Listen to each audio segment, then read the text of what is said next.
60대 이후 인간관계를 정리한 사람들의 불편한 진실. 안녕하세요. 황금 인생을 살아가시는 여러분. 최근 통계청 결과에 따르면 우리나라 중년층의 50%가 넘는 비율로 친한 친구가 2명 이하라고 합니다. 여기서 친하다는 의미는 안부를 주고받고 일상을 공유하기도 하면서 가깝게 지내는 사람을 말합니다. 일반적으로 은퇴를 하는 시기인 65세 이상 노년층의 경우는 더욱 심각해서 정기적으로 교류하는 지인이 전혀 없다는 응답이 30%를 넘었다고 합니다. 이러한 수치는 노인 인구 대비가 늘어난 10년 동안과 비교했을 때 2배 이상 증가한 것입니다. 그렇다면 왜 이토록 많은 중년, 노년층이 인간관계를 포기하거나 정리하게 된 것일까요? 우리들은 몇십 년을 살아오면서 나에게 맞는 사람들과 친하게 지내왔습니다. 길고 짧은 세월을 함께하고 헤어지고 또 다른 누군가와 관계가 이루어져 만남을 함께하고 헤어지며 오늘날까지 인간관계를 만들어 왔습니다. 우리는 살면서 셀 수 없이 수많은 관계를 맺고 끊습니다. 학창 시절의 친구들, 직장 동료들, 동호회 지인들, 고향 동네 사람들. 하지만 나이가 들수록 이런 관계들이 하나 둘 멀어져 가는 것을 경험하게 됩니다. 입학을 하고, 이사를 하고, 졸업을 하고, 취업을 하고, 이직을 하고, 나의 환경의 변화에 따라서 때로는 자연스럽게, 때로는 의도적으로 말입니다. 이번 편에서는 노후에 인간관계를 정리한 분들의 사연 5가지를 들려드리겠습니다.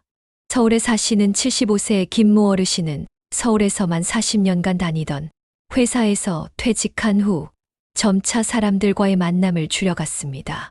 처음에는 단순히 퇴직 후의 허탈감 때문이라고 생각했지만 이 시간이 지날수록 사람들과 마주하는 것 자체가 큰 스트레스가 되었다고 합니다.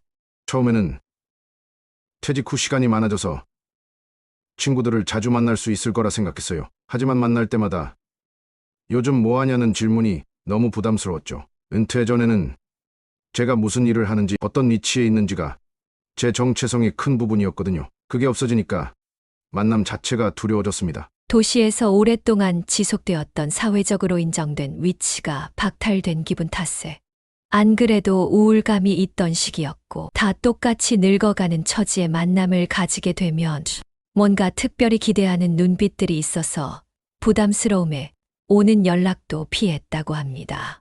20살의 결혼 후 5남매를 키우며 남편의 외벌이로 평생을 전업주부로 살아온 인천의 박모 여사님의 경우는 자녀들이 취업과 결혼의 이유로 독립한 후 극심한 고립감과 우울감을 경험했습니다. 자녀 양육과 입시라는 공통분모로 이어졌던 학부모 모임은 아이들이 대학을 가면서 자연스럽게 끊어졌고 새로운 관계를 만들어 보려 교회 봉사활동을 나가기도 하고 문화센터에 나가 취미활동도 시작했지만 인간관계의 시작은 쉽지 않았다고 합니다. 다들 이미 친한 사람들끼리 어울리더라고요. 새로운 사람을 받아들이는 것 같지 않았죠. 같이 차 한잔하고 놀다 집에 들어오면 허탈감만 쌓이더라고요. 이야기 중에 나만 모르는 이야기를 하면 괜시리 소외되는 기분이 없지 않아 생기기도 하고 저를 반기지 않는 무리에서 개중에 일원들이 뒷말까지 하기도 하고 결국 혼자 있는 게 더 속 편해졌어요. 대구에 사는 68세 이모 어르신은 평생 고깃집을 해오다 건강 문제로 가게를 정리했습니다. 단골 손님들과의 대화가 일상이었는데 가게를 정리하고 나니 말 한마디 나눌 사람이 없더라고요. 돈을 벌어올 구석이 없어진 데다 제 말수가 줄어드니 당연히 아내와도 대화가 줄어들었고 옛 단골 손님들도 일부러 시간 내서 동네에서 만나자고 하기도 그렇고 이제는 나가 돌아다니기 어색해졌습니다. 그러다 보니 자연스럽게 집에만 있게 되었죠. 부산의 최모 여사님은 이혼 후 사회적 관계가 급격히 줄어들었습니다. 자녀들 낳고 만났던 부부 동반 모임에 나갈 수 없게 되니 자연스럽게 오랫동안 누구 엄마라고 부르던 사이의 지인의 만남도 끊겼어요. 새로운 관계를 만들려고 해도 남자친구도 여자친구도 제게 편견을 가지고 접근하는 이혼녀라는 시선이 부담스러웠죠. 지금은 아직까지 일을 하고 있기 때문에 직장 동료들과만 최소한의 외부 인간관계를 유지하고 있습니다.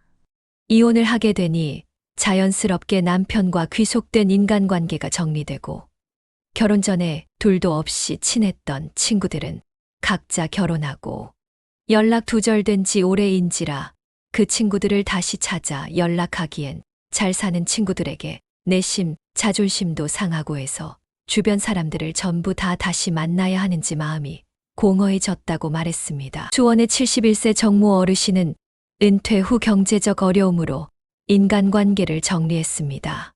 은퇴하자마자 자녀들 결혼시키면서 큰돈이 나가고 나니 있는 돈으로 아껴 살아야 그나마 생활이 유지되었습니다. 친구들과 만나려면 돈이 들잖아요. 식사도 해야 하고 때로는 경조사비도 필요하고 연금으로는 그런 지출을 감당하기 어려워요. 나가서 쓸 돈으로 차라리 손주들 오면 용돈이나 챙겨주지. 인간관계가 부담스러워 마누라랑 둘이 있는 게 마음이 편합니다. 친구들이 여행 가자는 연락에 집안이 핑계를 대고 자리를 피합니다. 술자리에 나오라는 것도 따로 먹는 약이 있어서 술 못 먹는다며 거절했습니다. 원래는 술 좋아하거든요. 한 대학의 노인복지과 교수는 중년, 노년층의 사회적 고립은 단순한 외로움을 넘어 심각한 건강 문제로 이어질 수 있다고 경고합니다. 영국 케임브리지대 연구진 의견에 따르면 사회적 고립을 겪고 있는 사람들은 암 발생 위험, 단백질효소가 높아져 면역력이 매우 떨어진다고 합니다. 우울증과 치매 위험률이 3배 이상 높고 심혈관과 당뇨질환 위험도 40% 증가한다고 합니다. 고려대학교 심리학과 교수는 인간은 본질적으로 사회적 동물이며 나이가 들수록 사회적 관계의 질이 삶의 질에 미치는 영향이 커집니다. 라고 말했습니다. 특히 은퇴 후나 자녀들 독립의 시기에 사회적 역할이 사라지기 때문에 다른 형태의 사회적 관계망을 구축하는 것이 매우 중요합니다. 연세대학교 사회복지학과 교수팀의 연구에 따르면 주 2회 이상 사회적 모임에 참여하는 노인들은 그렇지 않은 노인들에 비해 인지기능 저하 속도가 30% 더 늦었으며 평균 수명도 2.8년 더 길었다고 합니다. 노인복지 전문가들은 중년, 노년층의 사회적 관계 회복을 위해 다음과 같은 제안을 합니다. 첫째, 경제적 부담이 적은 지역사회 기반 프로그램에 참여하는 것입니다. 복지관이나 주민센터에서 운영하는 무료 프로그램, 지역 반상회, 노인회관, 동네 노인정들은 새로운 관계를 형성할 수 있는 좋은 기회가 될 수 있습니다. 둘째, 봉사활동에 참여하는 것입니다. 종교적인 봉사활동은 정기적으로 행할 수 있고 유대적인 힘을 부여받기 때문에 자신의 경험과 지식을 활용할 수 있는 기회를 제공하며 새로운 집단 속에서 조건 없이 사회적 역할을 부여받을 수 있습니다. 셋째, 온라인 커뮤니티를 활용하는 것입니다. 코로나19 이후 50대 이후 중년층의 디지털 활용 능력이 크게 향상되었으며 60대, 70대 이상 노년층에게도 온라인을 통한 소통이 원활히 이루어지고 있는 시대입니다. 메시지나 전화를 통해 안부를 묻거나 굳이 만남을 하지 않아도 영상통화를 함으로써 심리적 관계를 유지하는 방법도 권고합니다. 결국 중요한 것은 관계의 질입니다. 많은 사람과 몸도 마음도 지치는 얕은 관계를 유지하는 것보다 소수의 사람과 마음 깊이 있는 편안함을 관계를 맺는 것이 정신 건강에 더 도움이 됩니다. 노후에는 뭐니 해도 정신 건강이 최고입니다. 인간관계를 정리했다고 해서 그것이 영원한 포기일 필요는 없습니다. 중년, 노년 이후에도 몸과 마음이 건강하다면 충분히 사회적 관계를 다시 만들어 갈 수 있습니다. 자신에게 맞는 속도와 방식으로 새로운 관계를 시작해보는 것은 어떨까요? 주변에서 시끄러운 사람들을 당분간이라도 정리해보고 마음의 평안을 찾아보세요. 그 편안함 속에서 같은 결을 가지고 가치관이 닮은 황금 인생을 사시는 누군가와 새로운 친분을 맺어가셨으면 좋겠습니다.